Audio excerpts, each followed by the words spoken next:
Good day, everyone. I am your host, Arnold Bornas Jr. And for today, we will be meeting someone who is a promising student here in Cebu Eastern College. He is known for his amazing dancing skills and also for his academic performance. But he is a pro for the leadership that he is handling because he is the president of the CEC Kahayan Performing Arts. Let's all welcome Paul J. Oriendo. A round of applause, please. Hi, Mr. Paul Oriendo. Hello. Let's take a seat. Would you mind to introduce yourself and CEC Kahayan itself?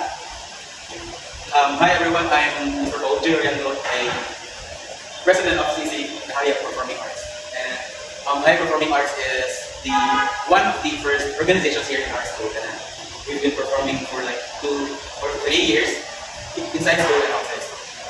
Okay. Do you follow rules? Do you have any mission that you follow? Yeah, we do have mission. Okay. About your recent performance, you did an amazing job. What was that event again? CTE Runway.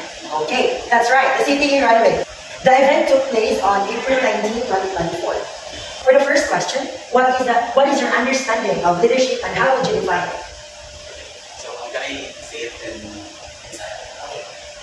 for me, leadership is guiding your members. Like guiding your members, pero maguna ka kung kasi sa kay kanang dili man kanila pwede sundon kung sa ikaw di lang sundon. So kung basta imong binuhatan or like dili ka follow sa imong pagkain rules. So sa ano mo pagka effective leader and then of course kung sa ilang kita mo kailangan sundon ang ating or ang.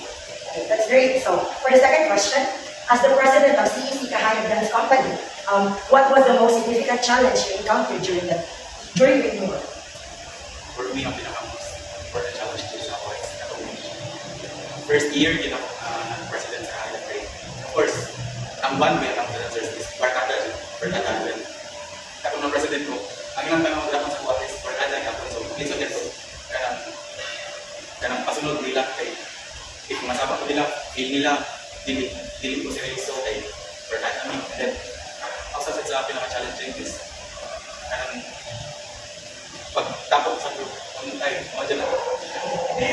that's inevitable. Okay, for the question number 2, Mr. Paul, how has your experience as the president of the CEC Kahayan Dance Company influenced and shaped your leadership skills beyond the dance industry?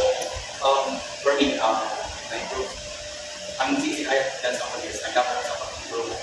Sa way na, sa una is, lead lang na lead, kahit na ano itong basta lang, tawag ko as leader. And then, sunod sa 2 years kayo, na-improve ko way na kaya na nakumbuhan ko lang na tanong na sa mga natin, for example, outside din, pero decline din kami sa mga sa kanila, namin yung itong pag-runway, nakakot yung nilook up at before as coach na dili na ko kaya yung buhaton. Tanang event kay siya, pag-ihatan lang, pero tanong si Sir Runway is some teachers man nagpatabang sa ako ay wala sila alam sa mga so ako kami ko alam para sa region si coach day nagsaksim sa coach yun sa niya last year ng program. Okay, that's why you're one of the promising students here. And for the fourth question, in your role as both the president and as also an administrator of the group, what advice would you offer to individuals who aspire to pursue dancing but struggle with self-confidence? Ang advice ulit ako sa mga aspiring dancers, wala din kayo yung kanang self-confidence na mas.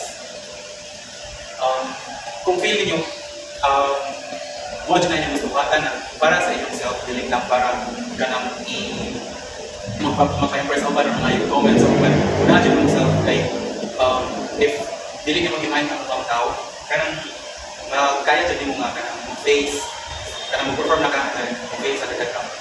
Okay, that's it for our Chikahan. I am Arlan Bornas, your host, and thank you, Mr. Paul, for sparing time with me. Yeah.